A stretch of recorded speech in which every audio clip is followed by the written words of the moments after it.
the chain of command.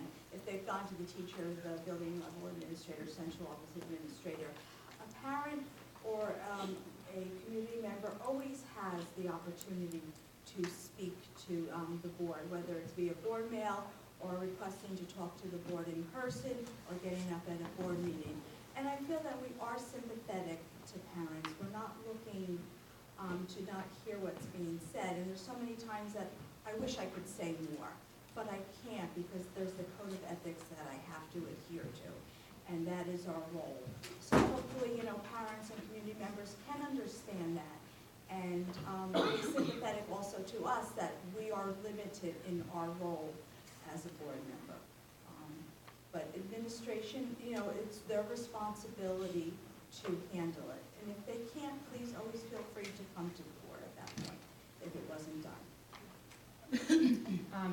I take this question simply as they've exhausted all resources. They've gone to everyone they could have, they've gone up the chain of command, and I feel it's actually very simple to make the board as a whole aware of an issue that an individual feels maybe the administration or staff or whatever the chain of command may be is not. And it's really as simple as sending an email to boardmail@rocktwip.net. That board mail gets forwarded to every board member.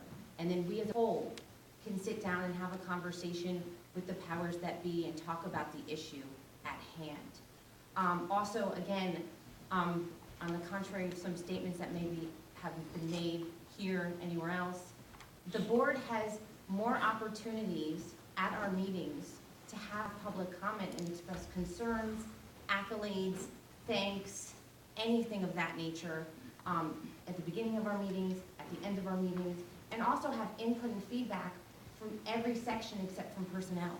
So I feel there really is a very, very transparent, open dialogue that community members can come to the board meetings and have.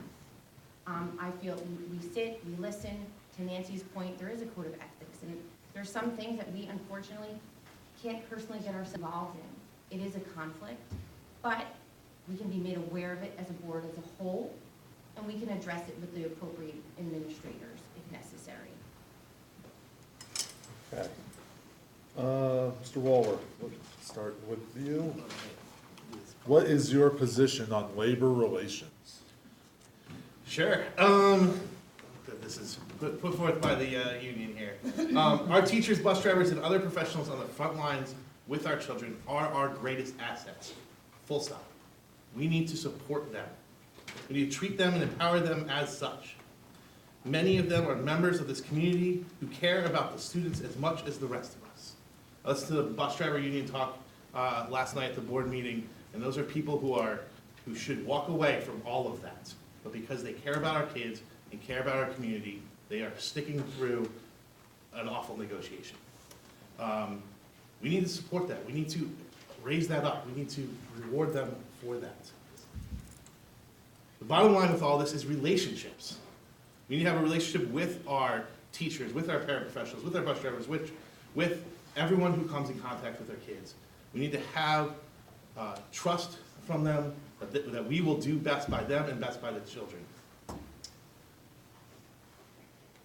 We can have honest and hard conversations once we build that trust and relationship.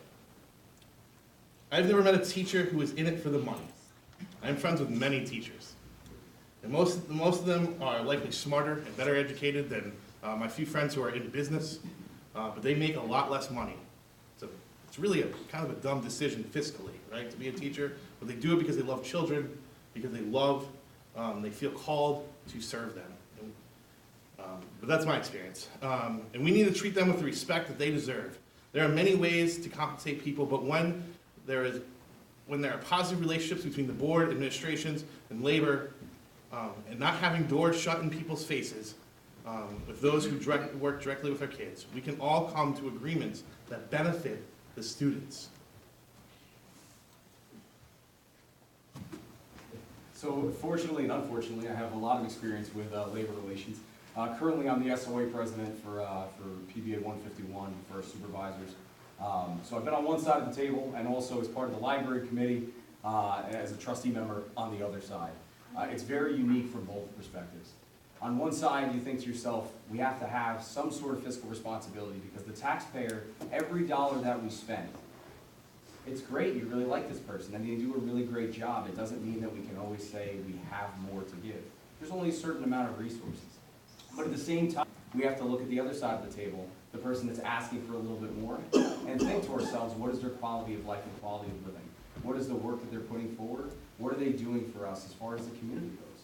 We have some very dedicated teachers and administrators here in Rockaway Township. And we're very fortunate for that. Our bus drivers, I live around the lake here, and there's quite a few of them. I see the buses out and about. And they're very dedicated to stay here and be here. They do it because they love the community, and we want to reward that. But at the same time, there's a delicate balance. Again, we only have a certain amount of money, and yet we still have to make sure that they're taken care of. So for me, professionally, I've been on both sides, and I believe that my experience on both sides will help to round out the board quite well. So to me, this is a straightforward yet very complex question, and I hope my answer will reflect that. As someone who is part of NJEA and more recently as a member of AFT, I understand and appreciate the role of the union. I was also privileged enough to be elected and served as the vice president and president of the professional staff union at CCM.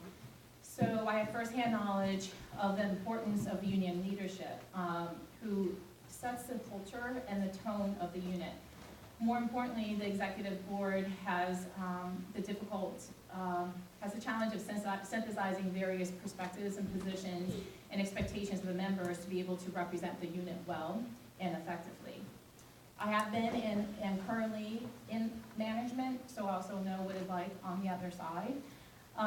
But from my experience, I believe both sides generally approach a topic, a grievance, negotiation or issue with respect, with the best intentions at heart, with the understanding that deep discussions will occur, and compromises may need to be reached, and some reflection and analysis may be called for so the best resolution for both sides can be reached. Negotiations, by virtue of the process,